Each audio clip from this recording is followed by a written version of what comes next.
Les 2 Sénégalais sont morts ici. On est dans une forêt à Moores, un petit village aux États-Unis. De l'autre côté de la frontière, c'est Hemingford, au Québec.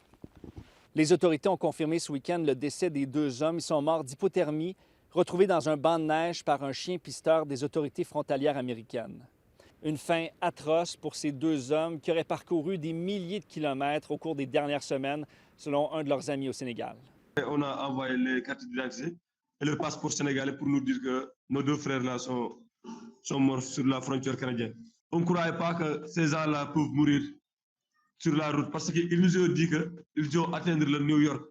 Mais l'autre route, il y a de la neige, il y a de la glace. Après, ils ont noyé là-bas. Selon leurs proches, les 2 victimes ont quitté le Sénégal en février. Ils ont passé par le Nicaragua, une route migratoire dont fait la promotion comme jamais au Sénégal.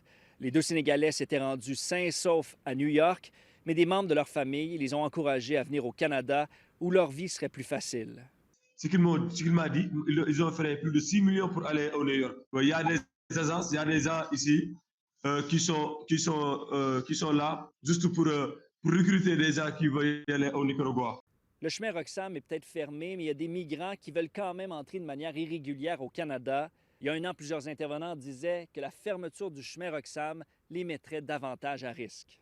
La traversée dans le secteur est considérée comme dangereuse. Il y a des champs qui sont boueux, des forêts denses, des marécages. C'est pour ça que les migrants traversent avec des souliers de rechange, des vêtements chauds. Mais évidemment, les 2 Sénégalais qui sont décédés ont été confrontés aux éléments. Very sad. Well, why is it? Well, because nobody should die that way. And the migrants, you see more and more coming in? Yeah, they come all the time. Our country's made up of immigrants, so I don't have a problem with immigrants at all. Il y a quelques rares personnes qui acceptent de répondre à nos questions, mais sinon, la plupart disent qu'ils ne veulent pas parler du dossier des migrants. On sent que c'est très tabou. Il y a même une dame qui aide les migrants, leur donne des vêtements, de la nourriture et qui ne veut plus donner d'entrevue parce que dans les derniers mois, elle a reçu des menaces de mort.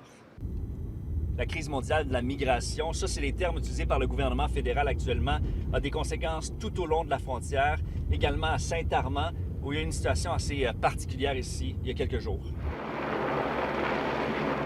Il y a ces 2 Sénégalais qui sont décédés en voulant entrer au Canada, semble-t-il, mais aussi des migrants qui font le chemin contraire. C'est le cas de ces 9 Britanniques qui ont tenté de pénétrer aux États-Unis en véhicule. Finalement, ils ont percuté une clôture et ont été arrêtés par les autorités frontalières américaines. Ça fait que ça passe un petit peu on dirait que ça passe un peu dans les 2 sens. C'est que les gens se sont mis à défoncer avec leur auto.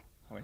Moi, j'en ai vu une fois qui ont défoncé une clôture ici, 2 camions qui ont passé à grande vitesse. Mais à Saint-Armand, il y a des citoyens qui commencent à perdre patience. Certains ont creusé cette tranchée pour empêcher que des véhicules passent des États-Unis au Canada parce qu'ils se sentent abandonnés, disent-ils, par la GRC qui doit davantage surveiller la frontière.